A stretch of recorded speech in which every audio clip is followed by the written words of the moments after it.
please help me welcome Heather Gold. Hey, good morning.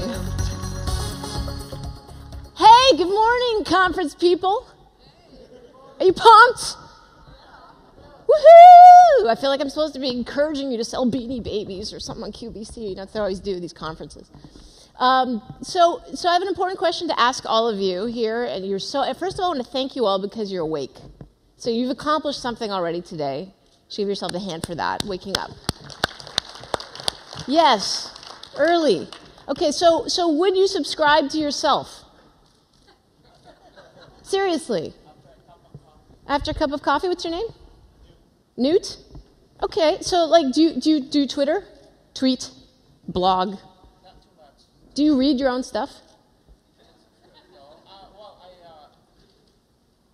Okay, just hold that thought. Hold that thought. If I had more than 8 minutes, so the thing is it's really hard to, do you guys watch yourself on videotape ever? I mean, here's the thing. You want to practice knowing who you are. That's what life is. Life is really about growing as a person, understanding yourself, and business is part of life. I know that really gets forgotten often. At a conference or at work, people think, no, it's all about making money and working for the man, although hopefully in an economy like this, there's a little bit of a reminder that life is bigger than business, because the way we are as people applies across the board. There's really no difference between what's happening in your relationship with the person you date or your kids or your friends and the way you talk to people at work. The big difference is that people tend to go to work and then many workplaces want you to be in drag from 9 to 5 and kind of be somebody. So we want you to like go home. I'm going to have conversations. I'm going to wear what I'm going to wear. I'm going to have I'm going to make a mistake. I'm going to spill something. I'm going to clean it up. I'm going to learn from you. I'm going to laugh. Then I'm going to go to work and I'm going to put on this outfit and I'm going to act like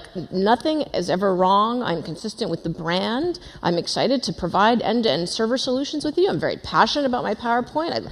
This kind of way of behaving all day long.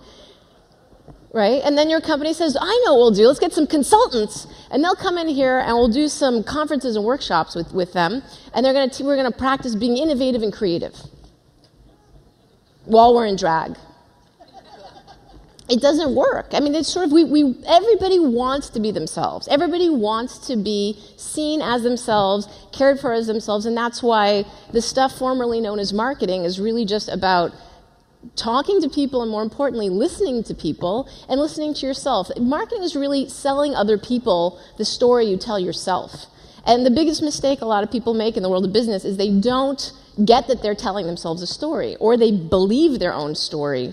Then it's a little pathological when you get to that point. But becoming aware of what is the story you're telling yourself about who you are.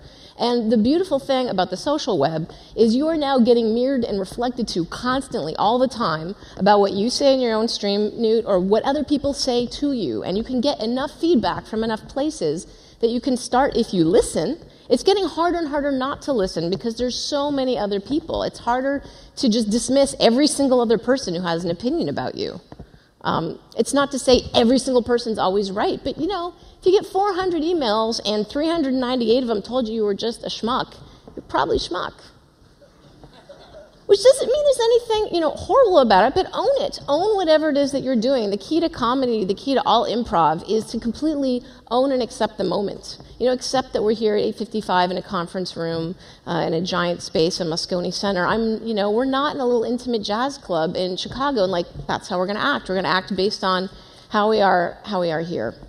So it's a little sad to me almost to have to talk about authenticity, but I'm excited because I feel like it's what everyone genuinely craves. I mean, why does everyone buy self-help books and business books about searching for meaning and wanting to believe that who you are really matters? Books like The Secret and business equivalents like Who Moved My Cheese or My Guacamole or whatever selling this week, 7 Habits of Friendly Important Sellers.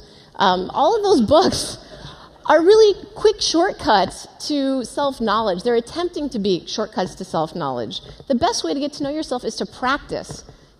That's why now that everyone's publishing, which is what Twitter is, sharing what you think or your blog, the more it's about you, which I'm sure if you've all been to, how many social media marketing panels here? You've heard from how many people? A guy from Dig, he said the internet's a great bullshit meter, which is true.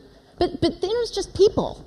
It's because you all have good instincts. Can you not tell when someone's uncomfortable? we know when you are. Everyone knows. They know when you're standing there. You're like, so authority for a long time came from status, came from, I'm the CEO, I can fire you all. So everyone's room's like, oh, we got to listen to him in the meeting. Except now you have a BlackBerry and a Twitter account.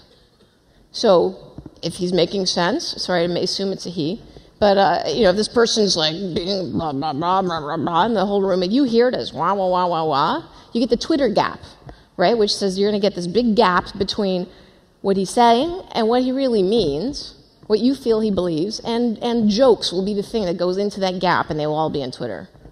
So if you want people to really be able to focus on you and connect to you, the most engaging thing you can possibly do is be honest in public. Now, how do we know you're being honest? It takes time. First of all, people have basic instincts about how to read each other. Number one, who are you dating? Who do you want to be your friend? Do you like them? Do they make sense to you? All those same instincts work in business. It's not just because it's some special other world, that's encased in gold that has nothing to do with interacting with other people. It's just the same kind of stuff. What's happening is that we used to have a line between private and public. There's business in your personal life. All those things are going away. Those lines between things are fading, and we're really working towards a more integrated life. At least that's what's going on in the culture that we're living in, the kind of folks who are in this room, which I think is a great thing. What it means is what seemed informal and too personal is going to start being really average.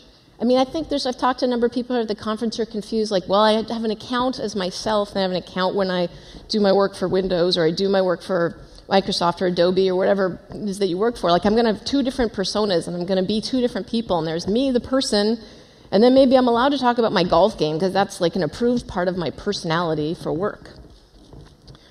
Those lines are going to go away, and what's going to happen, I mean, everybody at this point who's under the age of, 15, that's not going to be an option for them by the time they're in the workplace. Okay, everyone's going to know your whole Google stream or whatever it's going to be by then. We're going to know what you did, where, who, all that stuff. It's going to be harder to hide these parts from yourself, from each other. So the quickest way to the relief of this, it should be really an act of relief. I really don't want to encourage you to try to put something else on. I want to encourage you to reveal more, to relax more, to be yourself more. Now, I imagine some people would think when I say be yourself, people might think that means, oh, any feeling I have, it goes, and it's just like I'm like a little child or a toddler. I have a feeling, I'm angry at you, and I'm sad at you. I'm not saying to do that. Maybe when you were a toddler, you did that. Hopefully, you've developed beyond that age. But trusting your own instincts about what you believe about somebody. Authenticity is the bedrock of where you live. And the way communication works between people, I wish I had more time with Newt so I could talk to all of you guys here, but there's sort of two things you're always doing. There's data, which the business world loves and the tech world really loves. There's a data stream. People are going to come up here after me and they're going to have slide presentations, they're going to give you numbers. And that stuff goes really far usually in business. But the truth is people are making their decisions on the relational stuff, not just the data stuff. I can tell you something, and then how I'm telling it to you is going to impact you very, very much more, in my opinion. Do you trust this person? It's not just the numbers. It's, well, do the numbers match up to how I'm saying it, how I'm doing it over time? Is it not consistent like the way we think of branding traditionally, like doing it the same? Is it consistent with who I am as a person? Do I show up that way over time? And in an odd way, in a kind of paradox, and that's what, to me, the truths of life are. All jokes usually are paradoxes. What makes you consistent as a human being is you make mistakes, that you're vulnerable. One of the best ways to help convey authenticity is to be present, and that means not being so afraid of making a mistake in public. My sense is that if you make a mistake in public, it's only going to increase your believability and your sense of authenticity if you own it.